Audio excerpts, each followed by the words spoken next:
Hello, I'm Dr. Joe McCord.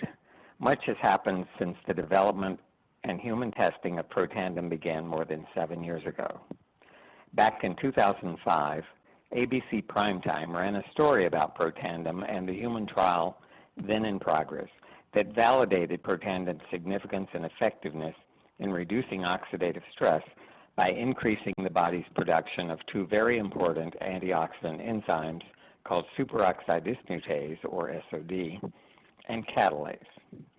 We were very fortunate to have been noticed by the national media at that early stage in our development, but an enormous increase in the scientific understanding of Protandim has occurred since then. There have been 8 peer-reviewed studies published in mainstream medical journals, 6 of which were funded completely independently of LifeVantage by agencies such as the American Heart Association and the National Institutes of Health. While initially we thought that Protandim might have a positive impact on only 2 antioxidant enzymes, we now know that Protandim is a powerful activator of a biochemical messenger protein called NRF2, NRF2, significantly modulating the expression of more than 1,000 so-called survival genes that enable our cells to cope not only with oxidative stress, but with other types of stress as well. In order to bring you up to date on what is arguably the most important supplement of our time, I'd like to share a few highlights by reviewing some of the major advances that have taken place in the science, including the peer-reviewed studies from a number of well-known universities.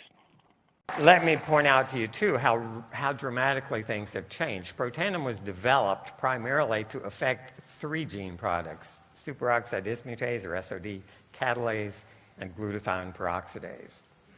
And the literature, as of 5 years ago, led us to believe that this could happen, this would happen with Protandim. And indeed, it did affect those 3 genes.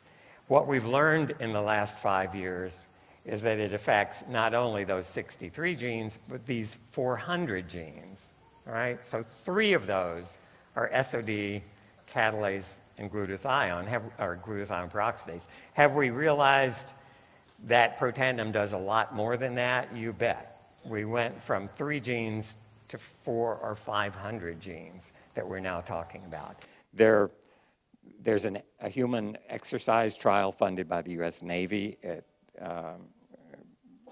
underway, and the armed forces, of course, are very interested in performance of soldiers under battle conditions and recovery times, and how much damage is done if you have to just exert yourself over the top for, let's say, 15 minutes of intense exercise.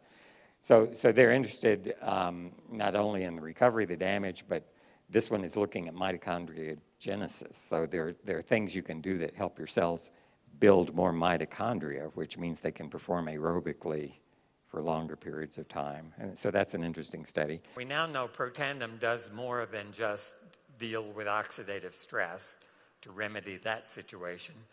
It involves not just superoxide dismutase and catalase, the first 2 enzymes we focused on, but as I told you at Elite Academy last October, we now know that Protandim modulates more than 600 genes.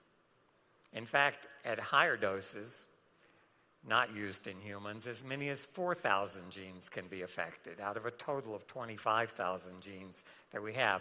This is not a minor little tweak. This is a major readjustment of everything that makes you who you are and what you are.